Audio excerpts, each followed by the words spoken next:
Борбор калада жайгашкан Касым Тыныстанов көчөсүндөгү жолдордун эки тарабындагы бак-дарактар толугу менен алынып салынган. Жашылдандыруу муниципалдык ишканасынын айтымында аталган көчөнү кеңейтүү максатында ушул иштер жүрүп жатат.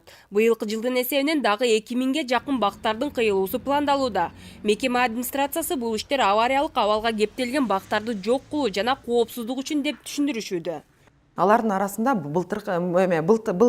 мурдагы кылымдагы отургузулган бар дарактар өсөт.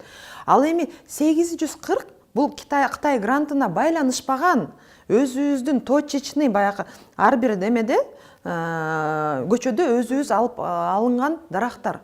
А эми реконструкция болуп аткан жолдорду чын эле баардыгыбыз түшүнөбүз, биз да ал маселени түшүнөбүз.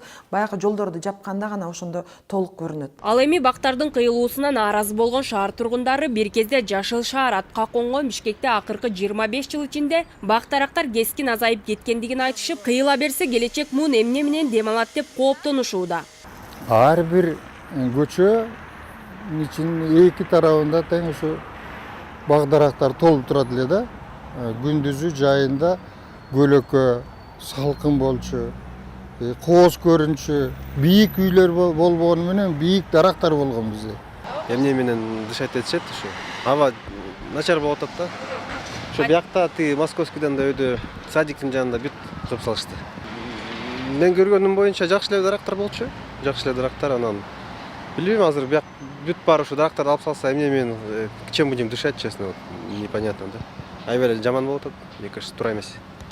Кыйылып жаткан бактардын арасында эскилиги жетип, авариялык абалга келгендери да бар. Калаада курулуш иштерине байланыштуу бак-дарактарды отургузууга орундар аз бөлүнүп жаткандыктан, дарактардын тамырлары жакшы жайгашпай чирип жатат дешет экологдор. Кыйып жатканда дагы адистер керек. Кайсы бутак кыйылыш керек, кайсы жагынан алыныш керек. Бирок ал баягы Зеленстройдун адистери баары эле алар билбей баары эле кыйып салып атат дагы, ал даракка зыян келип атат. Ал бара ал дарак жашай албай калат. Андан кийин аварийный дарактар пайда болуп атат. Ошентип дарактардын саны кыскарып атат, бирок дарактар ушунча дарактар эгилип атат деп атат, бирок ал дарактын ошончолук функцияны аткарганга жетишкенге дагы көп убакыт талап кылат.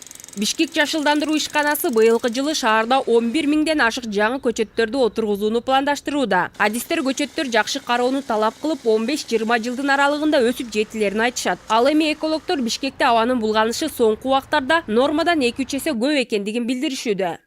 Тазагүл Эмилбекова, Нурлан Мамытов, Нур Ньюс, Бишкек.